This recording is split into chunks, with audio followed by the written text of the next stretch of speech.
Hey guys, it's me, Aiki! Have you watched Grave of Fireflies? Recently, this film was finally made available on Netflix for audience worldwide. As a result, many people from around the world have likely watched this incredible film. So today, I want to dive into some hidden details and secrets about Grave of Fireflies, since you might not notice just casually watch it. The final secret I will reveal is something that only native Japanese speakers are likely notice. Since I'll be discussing hidden detail in this film, I'm assuming that anyone watching this video has already seen Grave of Fireflies. If you haven't watched it, please go and watch the film first, then come back to enjoy this breakdown. The secrets I will be revealing are hidden setting and story elements that you probably won't notice on the first viewing. This film is actually based on true story. Secrets hidden in the title and the poster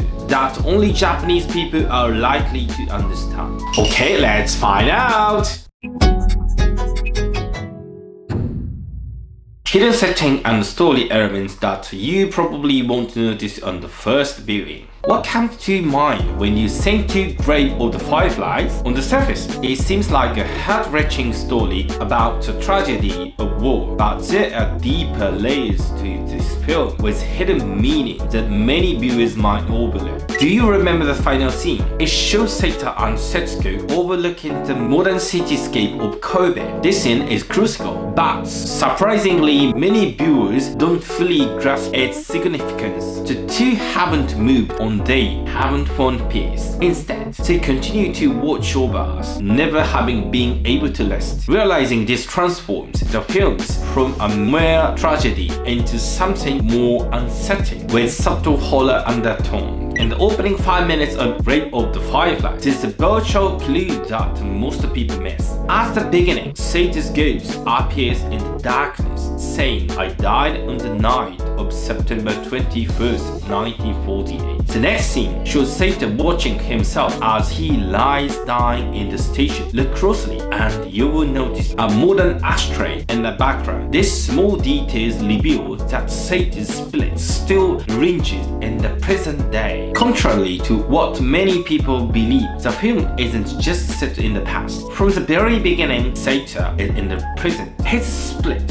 born to the Kobe station. He is reliving the last 3 months of his life over and over, trapped in the cycle of suffering. In a way, he is like a restless spirit, unable to leave the place where he died. Grave of the Fireflies isn't just a sad story, it's almost a mystery. It's about understanding why Seita is cursed, why he cannot move on, and why he is condemned to relive his suffering. Over the course of the film's 90 minutes, these questions are explored and revealed, offering a different way of interpreting the narrative. Grave of the Fireflies is based on the true story. While the film is indeed based on real events, it draws from the semi-autographical novel written by Akiyuki Nosaka in 1967. This novel was inspired by Nosaka's own childhood experience, but he made a change and adjustment to the story for the novel, meaning that the film is a fictionalized version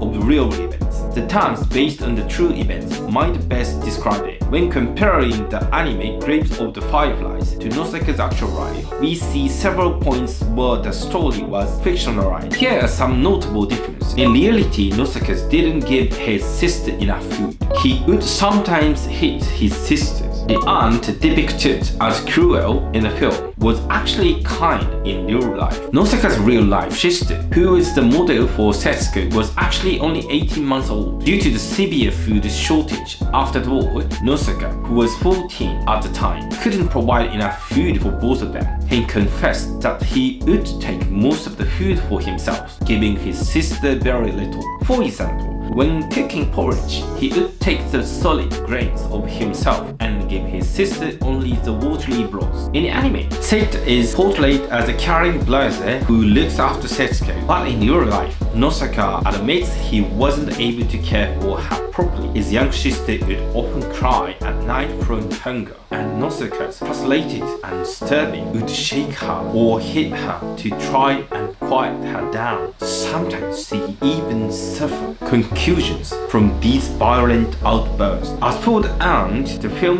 depicts her as cruel and unfair, favoring her own children while giving Seita and Setsuko little to eat. In reality, she took care of both Nosaka and his sister as well as her own children. An elderly mother sharing the ham food among all of them. Nosaka later explained why he altered the story for his novel. I regret deeply that I couldn't care for my sister as well as Seita did in the novel. Looking back at her emaciated death haunts me, and I poured that emotion into Seita's character. This reflects his own feelings of guilt and sorrow, which shaped the fictionalized version of the story we know today. Hidden secret in the Japanese title and the poster that only native speakers might notice. If you look at the English title, Grave of the Fireflies, it directly refers to the fireflies and the graves. However, let's take a closer look at the Japanese title, Hotaru no Haka, pronounced Hotaru no Haka. If you go by the pronunciation, it seems to have the same meaning as the English title, referring to fireflies and the grave. But notice the character used for fireflies, Hotaru, doesn't actually exist in Japanese. The usual kanji for fireflies is this, Hotaru. So why is this invented character? Now, take a look at this promotional poster for the film. At first glance, it seems like Seita and Setsuko are happily playing in the field, surrounded by fireflies, doesn't it? But if you look closely, you will notice that the glowing orbs and streaks of light are not just fireflies. If you look towards the top of the poster, you will see something far more ominous. There are bombers in the sky. Part of the light depicted in the poster isn't actually fireflies, but essentially bombs dropped from the bombers. With this in mind, let's go back to the film's title, Hotaru no Haka. The character Hotaru doesn't exist in Japanese, but can be interpreted as fire falling from the sky. The title is a clever double meaning, referring not only to fireflies but also to the incredibly bomb dropped from the bombers. This is the hidden message that doesn't come across in the English translation of the title, and it's something that only Japanese speakers would pick up on. Okay, thank you for watching today's explanation of Grave of Fireflies, now available worldwide on Netflix. I hope you learned something new that you may have missed just by watching the film. I will continue to share and explain various aspects of Japanese manga, anime, films, and cultures. So please stay tuned and support my channel. Don't forget to subscribe and notification bells. Japanese film is amazing. またね